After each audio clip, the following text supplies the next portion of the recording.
In-game economies can make or break a game, with the cost of items drastically changing how players approach the experience. In this video, I'll be getting into how Final Fantasy XI's auction house helped push players to all corners of Vana'diel, and why it was one of the best implementations I've seen to date. So hey guys, it's Hunt for Games, bringing you a healthy mix of videos on new releases and MMOs, and nostalgia trips for the classics that made us fall in love with games in the first place. And with this nostalgic throwback, I'm examining one of my favorite aspects of Final Fantasy XI, the auction house. So first, a quick little background on why in-game economies could be so important.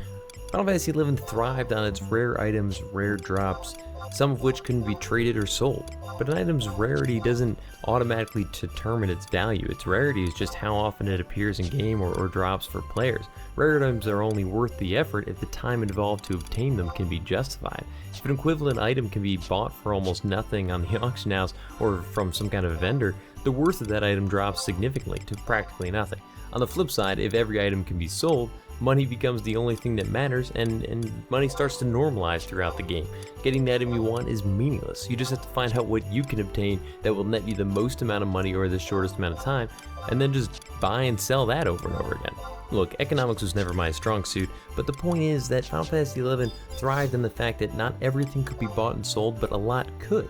The fact that gear could be used and then put back on the auction house to be traded back to another player kept the economy kind of thriving and alive. Items would be used and reused and resold and rebought by players leveling different jobs over and over again throughout the game's lifetime. And the way that Final Fantasy XI's auction house was set up really helped with that. So let's get into the auction house itself. First of all, you couldn't see the price that an item was listed for, only the history of what it sold for most recently. Behind the scenes, whatever item was listed for the lowest amount of that item type would be sold first, but no one knew exactly what that was, including the listers. This caused prices to fluctuate drastically based on competition, and by how fast players wanted to buy or sell their items. Let me explain. First person goes to put up Scorpion Harness. They're like, oh great, look at the historical history and it's sold for about 500k. They're like, well, there's none on the auction house right now, so I think I'm going to sell it for 550.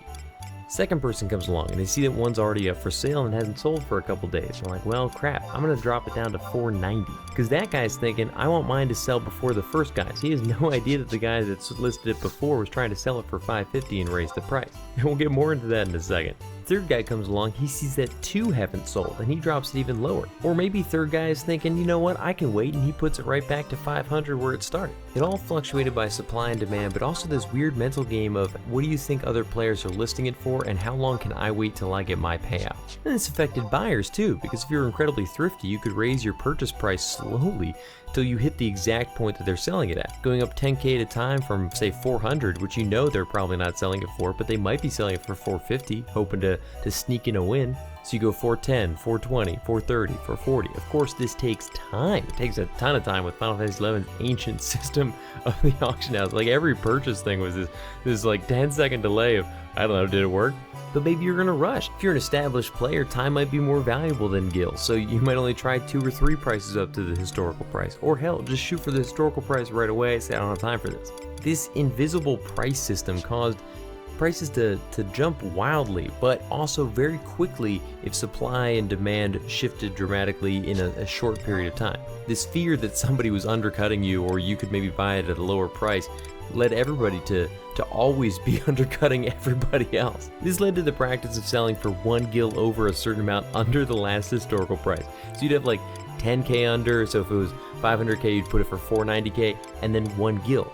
Or you do 499 in 1 gil, or 495 in 1 gil. Often people would check the like 1k, 5k, 10k under, but wouldn't take the time to raise a single gil because who has the time to check all that? I mean, that gets really ridiculous. Then you have the safety of likely being one of the only ones that's a full 10k under, or at least almost. But you also protect yourself from the buyer that's trying the 10k under price, and they'll probably then immediately jump back up to 500k if they don't have that much time. I bounced around a lot just now with a bunch of like random number examples, but the point is, I always thought this game was a ton of fun.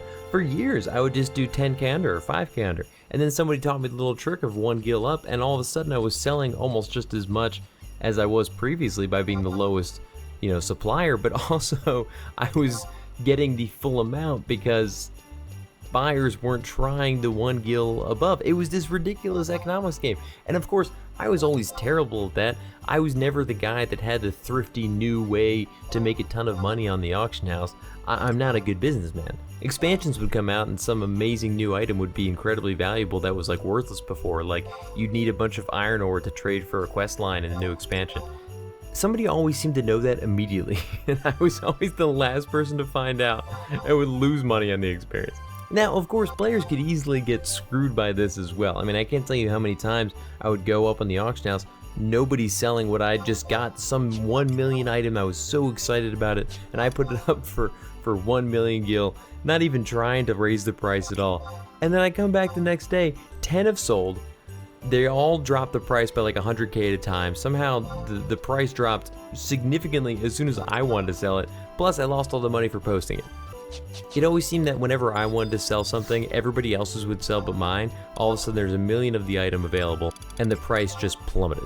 This can also lead to some pretty tense moments with friends. I mean, coming off a successful fight or event, you might both have the same item from that victory, and then trying to judge what they'd sell it for if you didn't have some sort of agreement could get a little dicey. Or maybe it wasn't even intentional. Maybe you just both went to the auction house and put your item up, but you've got different habits. Maybe one person's using the minus 10k plus 1 gil technique, the other person's just doing minus 10k. They get caught, so all of a sudden the price goes down. And then you're left screwed because you used the 1 gil thing and you're like, oh my gosh, why'd you price gouge me? It was kind of ridiculous, and I do miss it. Now, the other aspect that made this kind of unique was that you could only list, I think it was like 7 items at a time, so you really had to pick and choose what was worth it to sell it on the auction house. Not everything was valuable enough for it to be worth your time. And with the limited inventory space, you had to really make some hard decisions. You couldn't just always hold on to those stacks of whatever worthless item you had in the hopes that you get like 5k out of it. It might take you forever to offload your whole inventory into the auction house. So lower level players that would, really see the benefit of 5k for beehive chips would hold on to those stacks and sell them on the auction house, and the price would stay relatively the same. Higher level players that aren't going to, really value 5k as much might only be trading things like equipment, weapons, rings, earrings, the heavy hitting items. And this often at least helped a little bit to alleviate the situation where a bunch of high level players have so much money that they price gouge the low level stuff, making it difficult for new players to ever earn any money and actually get involved in the economy themselves. Now, I think that was a side effect. I don't think it was an intent. The problem was mostly technical of why we could only list 7 items at a time. But I would like to think it had an overall positive effect on the experience, as annoying as it could be. But back to my original point, how did this drive players to all corners of Vana'diel? Money was super important in Final Fantasy XI. Being able to buy most of the amazing gear in the game on the auction house meant that throughout the leveling experience you wanted to have money. You needed food, consumables like ninja tools or ammo, or just the constant subtle draining of gil for travel. Finding new ways to make money in Vana'diel was an exercise in itself, and unlike in other games that I've played, that was namely through the in-game economy in the auction house. I haven't played a game since the mid-2000s where making money was such an important aspect in the MMO, and I really do miss it. Not because it wasn't a pain. I mean, there would be times where I'm like, man, I really want that piece of gear, and I spent like weeks getting enough money just to get it. But that drive to find new secret ways that you can make money, to be the only person out in the middle of nowhere hunting spiders because you think it's the fastest way that you can get spider webs, which are needed by cloth crafters and sell for a decent amount. It, more than anything else, just sent me all over Vana'diel hunting down that next big thing that was gonna make me rich, and I love that. Of course, gil sellers inevitably took it to their advantage, and by stock loading amazing amounts of gil, they could buy all of one item off the auction house and then sell it at an increased price.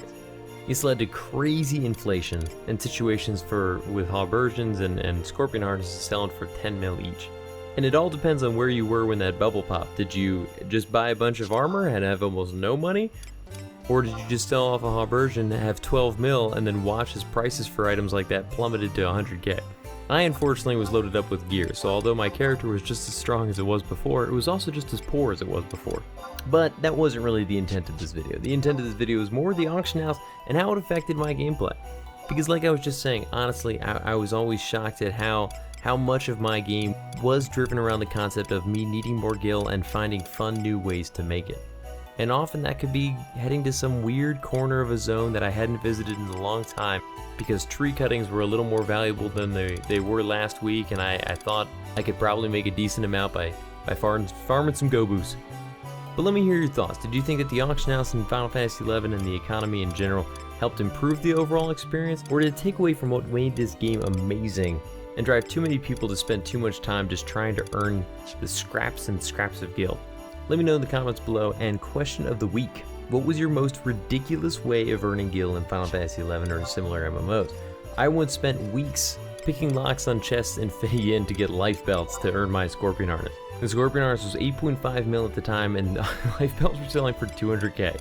That means I must have popped like 60 chests because they didn't always drop a life belt and I need to sell like 40 to 45. So let me know your stories because I can't wait to hear them. Otherwise, I'll see you guys all in the next one. Peace. Thanks for watching. If you're interested in more videos like this, think about subscribing. And if you already have, don't forget to click that little bell next to the sub button to get notified when new videos go live. Hit me up in the comments with your thoughts on this video, or come hang out and chat with me on Twitch every Tuesday night at 8 p.m. Eastern Standard Time. And definitely look me up on Twitter and Instagram and Hunt for Games to keep up with what else I've got going on. See ya.